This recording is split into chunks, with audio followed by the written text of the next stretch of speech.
Comuni Ricicloni 2024, premiati da Legambiente. A Roma, primi sul podio i comuni del nord-est, risultati migliori a livello nazionale nella gestione dei rifiuti.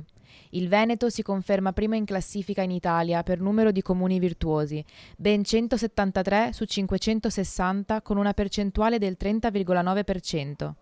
Treviso in testa tra i capoluoghi, record anche a Vedelago, seguito da Preganziolo e Paese. Loria tra i centri sotto i 15.000 abitanti. A Treviso raccolta differenziata all'85%, con una produzione di secco pari a 57,1 kg pro capite, dati che nessun altro è riuscito a raggiungere. Sul palco il sindaco Mario Conte, che ringrazia così il consorzio Priula e Contarina. Piano piano l'asticella è sempre più alta, devo dire che il merito è della mia comunità e del consorzio Priula e di Contarina, che creano le condizioni per la comunità di poter svolgere il loro servizio e senso civico attraverso una raccolta rifiuti porta a porta che quest'anno compie 10 anni, quindi siamo arrivati tardi magari rispetto al resto della provincia, però è altrettanto vero che siamo partiti molto prima.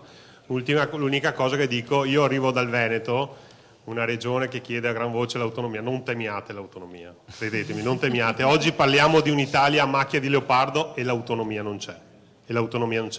Autonomia significa assunzione di responsabilità e qui dentro siamo tutte persone molto responsabili.